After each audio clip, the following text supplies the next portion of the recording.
This is called a hinge lunge. So I'm gonna start in this kneeling position. On my front foot, I wanna feel the ball of my foot and the big toe in the heel. And then I'm gonna make sure that the knee is right over the center of the foot. Before I do anything else, I'm then gonna shift my hips back. So hips go backwards.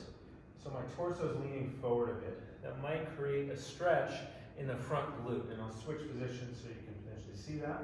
And then I'm gonna tuck my back toes and I'm gonna push through the inside edge of my front foot to come up to right about here, keeping this hinge position, and then down with control.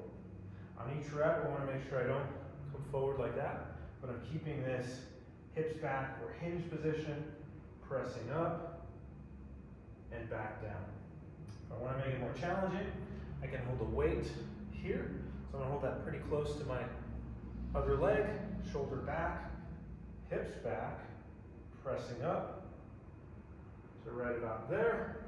And I feel a ton of work in my front leg glute. So I'm going to show this from a couple different angles. So from the front view, I want ball of foot, big toe on the ground, heel on the ground. I don't want to be in there, but my femur and knee right over the center of the foot. A good visual cue is if I'm looking down my leg, I can see my inside of the foot. If I'm in there, I can no longer see it. But this is all still on the ground. And then I'm gonna send my hips back. So I'm not collapsing here. So I have a flat low back, send my hips back. So it's like I'm trying to bump something with my butt behind me. That's gonna sit me into my glute a little bit. Depending on your flexibility, you might feel a stretch right here. If you don't feel that, that's okay, but some people might, and that's a good thing. From there, I'm gonna try and push through the inside edge of my foot. I wanna do that without the knee collapsing in. So knee stays in this plane, but I'm putting my force through there. You might feel the foot, arch of the foot working, but that's also gonna help kick on your glute. So hips back. The back leg shouldn't be doing a whole lot, it's just helping with balance. So all my work is on the front leg, and I feel a ton of work right here. Back down with control. Hips back. Okay.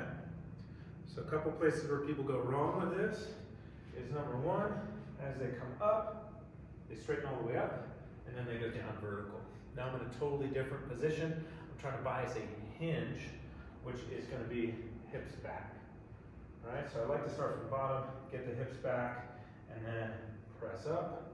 So I'm not even coming to a straight knee or an upright torso, but this shin is vertical the entire time. Okay, you can play with the weight position. I like in the opposite hand, but if it feels more comfortable over here, that's all right too. But that's kind of the whole exercise. Should feel work, maybe foot and ankle. A little on the quad is okay, but then we're going to be feeling work here. If you feel it in your hamstring or you're not feeling in the glute, I'm going to have you bias more pressing into the heel. So if I'm going to think about pushing into my heel, you might get a little more glute work. If you're too much on the ball of the foot, so even though I'm forward, more on the ball of foot, now it's on my quad. And so thinking about pushing into the heel can help quite a bit to kick on the glute. So give that a shot. It's a great glute exercise, but slow and controlled, especially if we're trying to wake this up where you maybe only be feeling quad or some other muscle group.